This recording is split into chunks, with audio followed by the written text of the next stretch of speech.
Welcome to Real Estate in Real Time. I'm Woody Zimmerman here with Mark Skabowski of Remax Lakes. Welcome to the show. Good morning. How are you? Good morning. I can't believe that 2025 is coming to a close. It's coming to the end. It's amazing how fast it goes nowadays. It seems like only yesterday Yeah. we were talking about the start of 2025, and here we are. Oh, I know. At the tail end. Well, I remember going into 2020 and we're talking about, hey, 2020 vision. Yeah, we can see clearly now. And here we are that's 5 years later. 5 years later, and here we are wrapping up Yeah. 2025, and it is crazy. It's true what they say about the days are long, years are short. And the older you get, absolutely. Now you're hopping on a plane pretty soon to go babysit your new grandchild. Babysit. And Yeah. they say new is born in June.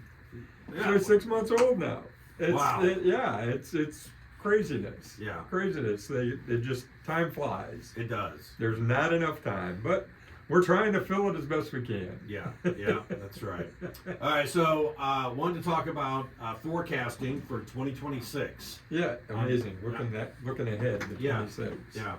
Yeah. So and some of looking ahead is looking back, right? So what do we think is going to happen in 2026? We're going to prognosticate. Okay. Where do we think it's going to go? What's the real estate market going to look like in 2026? Okay. So the first thing I'm going to talk about is interest rates, which a lot of us talk about. Right. Because interest rates definitely have a significant impact on the activity level in the real estate market. Sure. Rates go down, we see more activity. Rates Right. go up, things slow Slows down. Yeah. And this year, and if we listen to our show that predicting this year, we said rates had settled between 6 and 6.5, and they have. Yeah. And the good news for buyers and sellers is it's probably going to be in that same range next year. Okay. Even though we talk about the Fed cuts and hey, this is going to.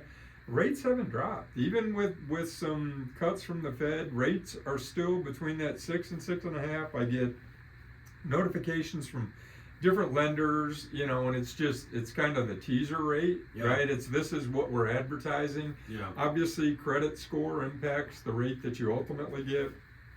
The type of financing that you do impacts the rate that you're finally going to get. But in general, rates are in between that 6 and 6.5 range, and the forecast for 2026 is they're going to stay the same. Wow. But Trump is pushing for rates to drop. Well, he's pushing for Fed cuts, Okay. right? Because that's really where they can impact that, and the Fed will cut rates. I mean, they're baking in. December we just had one. They're anticipating we'll get some in the start of the year, at least 2 or 3 next year. Okay. But that's prediction. What happens?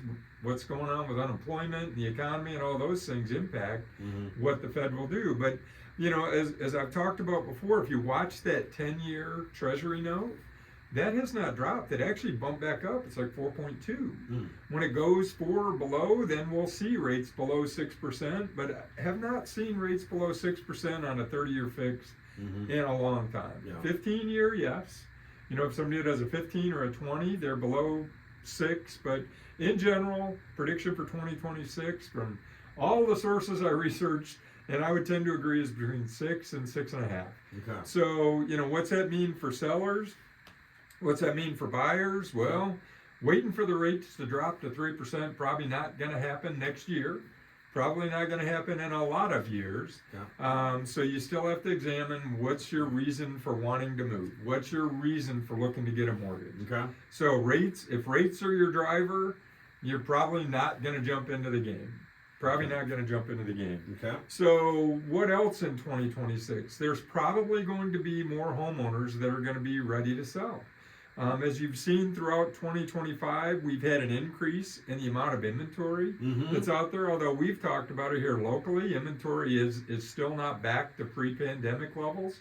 We're starting to see more new construction. There's a couple of new neighborhoods that houses are popping up. Yeah. So we're starting to fill that void. But it's going to take a while for that housing, new construction, to pop in, along with people that are at 3% interest rate on their mortgage. It's unlikely, unless there's something compelling for them to move, it's unlikely they're going to move. It really is. I mean, if you're at a 3% mortgage, unless something's happened in your life, and that's where we go back to the what's your why. Yeah. You know, something that is saying, hey, you need a new home for this reason, a job change, addition to the family. Hey, you got married, you know, you moved in with a friend, you got Yeah. kids together, all that stuff. Unless there's a significant change and you're sitting at a 3% interest rate, unlikely you're going to go ahead and move. That's Right. just the way it is. Unless you could sell your home and pay cash for whatever you're buying, because why trade Maybe in like a 3%? downsizing or something. But Absolutely. You know, and as we were talking about off air, you know, we've looked at that. There's nowhere that I'd like to be in town to where I would sell my home and move into something different. Well, you got a great property where you're at right now. Why would you want to move? My wife loves the house. You know, we built it. We've changed it. We've updated as we went along. You know, which for sellers, that's one thing. Don't wait till you're ready to move to do an update. You know, we've updated as we went. We've updated the kitchen. We've updated baths. We've done things along the way. Yeah.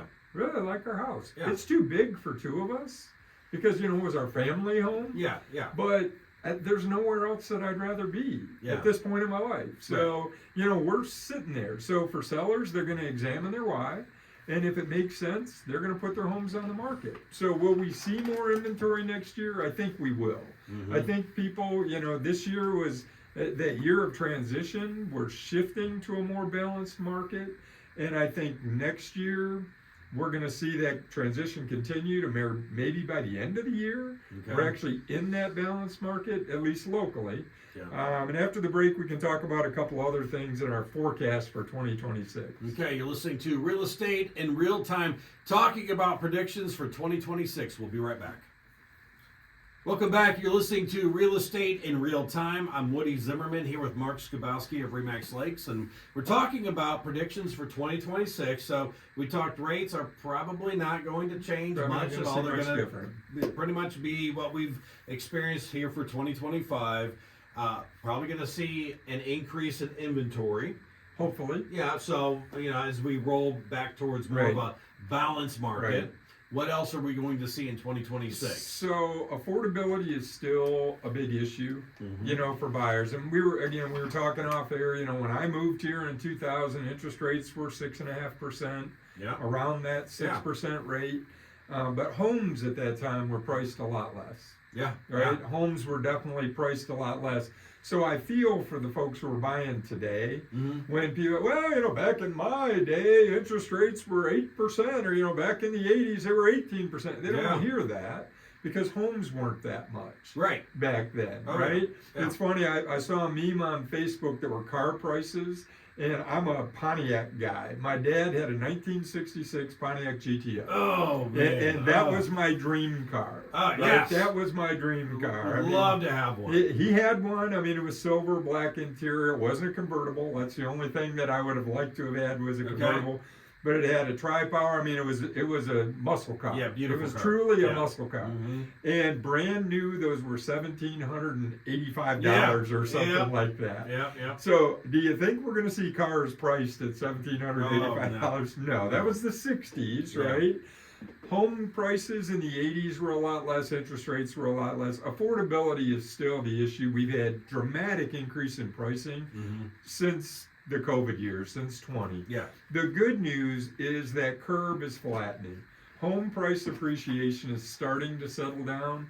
You're starting to see wages increase a little bit to where, you know, the national news is that ultimately the buying power is expected to be greater in 26 than it was in 25. Okay. Meaning wages increased more than inflation and affordability. Okay, good. So that's a positive. We'll see how it plays out through the year.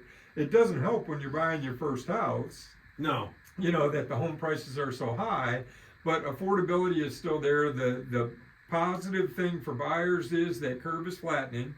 So price appreciation is leveling. You add to that more inventory.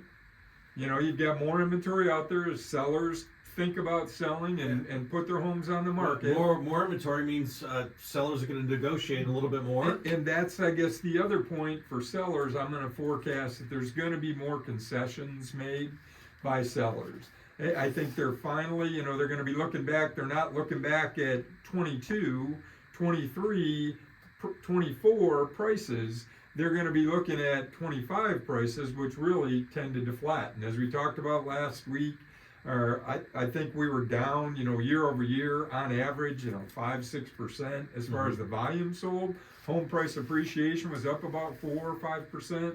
I think we're going to see that number continue to be 3 to 4 instead of 4 to 5 or 4 to 6. I think we're going to see 3 to 5.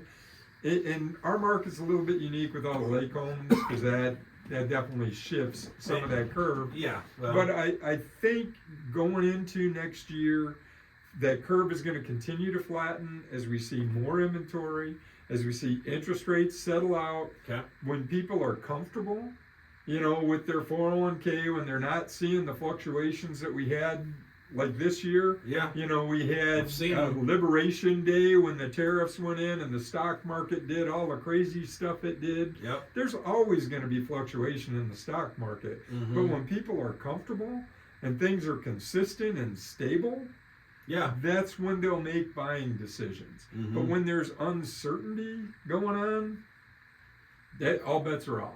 All bets are off. All these predictions are what they are. But when there's certainty, or at least stability in the market, the fact is our current president, he's all over the map. You never know where it's going to go, and at least we're certain of that. Mm-hmm. We're certain that that's going to happen, so you can operate in that environment. Yeah. The economy, I think we're going to continue to grow as we see more manufacturing come into the country. At least that's what they're saying. We are with the tariffs and all Right. that. I mean, we are seeing that, so that's a good thing. That's creating jobs, and it's making the economy better. And like you said, when the economy is better, and people feel better about things, and they spend money. They will spend money, whether it's on discretionary things or whether it's on housing. And the fact is, ultimately, we all need housing. We all need shelter. Yeah, we have to. Yep. So, what people are going to buy, they're going to live where they want to live.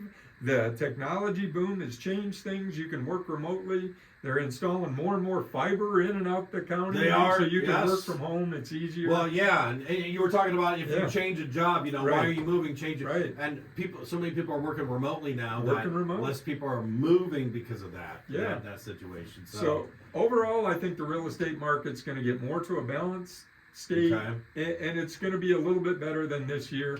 We're not skyrocketing, but I think it'll be better than 2025. It's slowly moving. It is slowly moving, which is good. Yeah, there's something good for that. Okay, very good. Well, lots of information in today's show. Looking forward to 2026. Yes. Hopefully we have a great year. The economy continues to grow. If you'd like to continue this conversation on a personal level, make sure you reach out to Mark. Mark, your contact info? Sure. The website, skabowskiteam.com. Phone number is 574-527-0660. You can always email me, mark@skabowskiteam.com. Okay, you've been listening to Real Estate in Real Time. Have yourself a wonderful weekend and Happy New Year.